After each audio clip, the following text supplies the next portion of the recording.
नमस्कार, मैं हूं राम प्रकाश राय।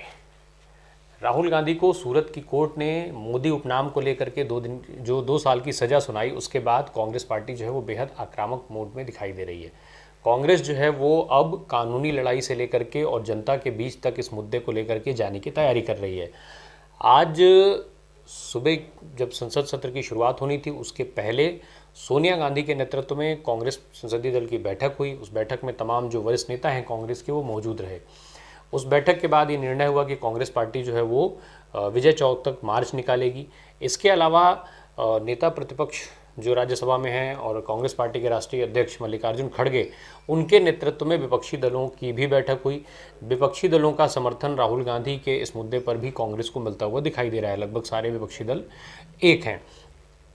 इन सारे चीज़ों के बीच में भारतीय जनता पार्टी भी राहुल गांधी को लेकर के आक्रामक हो गई है। जब से ये सज़ा सुनाई गई है, भारतीय जनता पार्टी के तमाम नेता राहुल गांधी पर कई तरीके के सवाल उठा रहे हैं।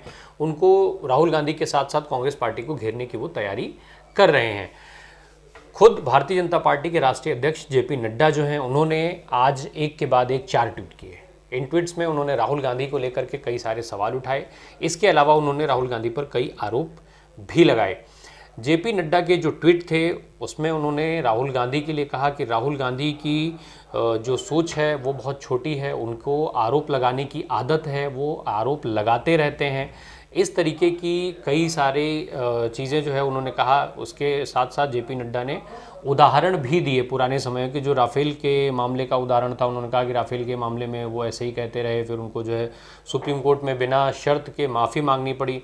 तो इस तरीके के आरोप जेपी नड्डा ने लगाए। जेपी नड्डा ने जो ट्वीट की शुरुआत की थी, उन्होंने इसमें जो सबसे बड़ी बात कही वो ये कही कि राहुल गांधी ने पूरे ओबीसी समाज का अपमान किया है। जेपी नड्डा ने अपने ट्वीट में लिखा कि कल सूरत कोर्ट ने राहुल को ओबीसी समाज के प्रति उनके आपत्तिजनक बयान के लिए सजा सुनाई, परंतु राहुल व कांग्रेस पार्टी अभी भी अपने अहंकार के चलते लगातार अपने बयान पर अड़े और निरंतर ओबीसी समाज की भावनाओं को आहत कर रहे हैं। पूरा ओबीसी समाज प्रजातांत्रिक ढंग से राहुल के इस अपमान का बदला लेगा। दरअसल जो उपनाम की बात हो रही है, जिस उपनाम को लेकर के राहुल गांधी को सजा हुई है, इस बात को लेकर के जेपी नड्डा जो है वो इसे पूरे ओबीसी समाज के अपमान के तौर पर देख रहे हैं। लगभग कुछ वैसा ही जैसे अडानी पर सवाल उठाए जाने को लेकर के पूरे देश के अपमान की बात कही गई। ये माना गया कि अडानी के ऊपर अगर सवाल उठाया जाएगा तो ये देश का अपमान होगा। कुछ ऐसा ही जब अडानी खुद कुर्ते पैजामे में लोगों के सामने आए थे सोशल मीडिया के माध्यम से। इसके अलावा जेपी नड्डा ने अपने ट्वीट में लिखा कि राहुल गांधी का अहंकार बहुत बड़ा और समझ बहुत छोटी है।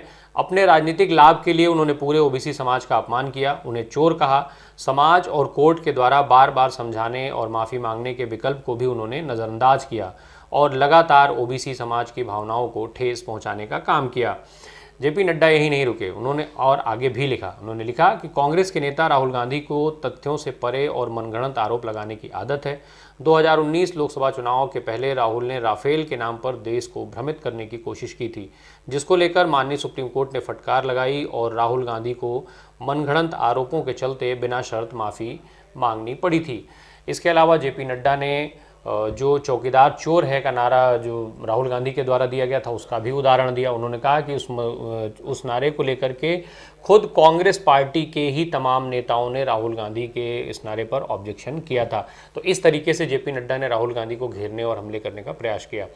दूसरी तरफ पूरा विपक्ष जो है वो अब जो ईडी और सीबीआई के दुरुपयोग की बात हो रही है उसको लेकर के वो सुप्रीम कोर्ट चला गया है। सुप्रीम कोर्ट में इस मामले की सुनवाई 5 अप्रैल को तय की गई है। 5 अप्रैल को इस मामले की सुनवाई होगी। इसमें जो आरोप है वो ये आरोप है कि लगातार विपक्ष के नेताओं के लिए ईडी और सीबीआई जैसी जांच एजेंसियों का दुरुपयोग किया जा रहा है। अभिषेक मनु सिंघवी जो है उस मामले में वकील हैं विपक्ष के, और ये कहा गया है कि वो जो है इन जांच एजेंसियों का दुरुपयोग करके विपक्ष को दबाने की साजिश हो रही है। वहीं भारतीय जनता पार्टी ने ऐसी किसी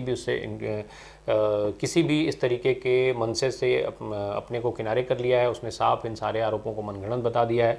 भाजपा का कहना साफ है कि जो 95% मामले दर्ज हैं वो सारे विपक्ष से जुड़े हुए लोगों के हैं, और ऐसे में जब जांच हो रही है तो इसलिए विपक्ष के लोग जो है वो आरोप लगाने का काम कर रहे हैं।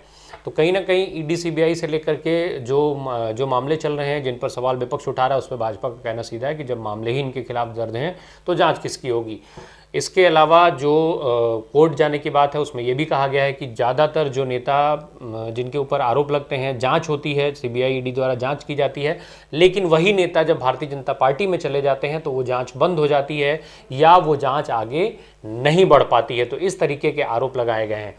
राहुल गांधी के मुद्दे को लेकर के उधर कांग्रेस जो है लगातार सड़क से और इस पर संघर्ष करने को की तैयारी में है। सदन का सत्र चूंकि चल नहीं पा रहा है, अन्यथा की स्थिति में वहां भी वो तैयारी में है। एक तरफ जहां भारतीय जनता पार्टी लंदन में दिए गए कांग्रेस के बयान, राहुल गांधी के बयान को लेकर के माफ़ी मांगे जाने पर अड़ी हुई है, वहीं दूसरी तरफ लगातार विपक्ष जो है वो पूरा विपक्ष एक मत होकर के, एकजुट होकर के और अडानी मुद्दे की जांच जो है वो जेपीसी के द्वारा कराए जाने की मांग पर अड़ा हुआ है। साथ ही साथ इस मांग पर भी अड़ा है कि राहुल गांधी माफ़ी किसी शर्त में नहीं मांगेंगे। कल राहुल गांधी का ये रूप देखने को भी मिला था जब उन्होंने कोर्ट में भी इस बात को कहा था कि उन्हें किसी दया की ज़रूरत नहीं है और जो भी प्रक्रिया के स्वरूप जो सज़ा सुनानी हो वो सुना दी जाए। कुल मिलाकर राहुल गांधी फिलहाल ना तो डरते हुए दिखाई दे रहे हैं और ना ही माफ़ी मांगे जाने की मूड में। इसके साथ साथ कांग्रेस के लिए जो आक्रामकता कांग्रेस की है वो भी लगातार बढ़ती जा रही है और राहुल गांधी के खिलाफ जो ये साजिश, जिसको वो कह रही है कि सदस्यता रद्द करने की साजिश की गई है, उस पर भी वो और ज़्यादा आक्रामक होती जा रही है।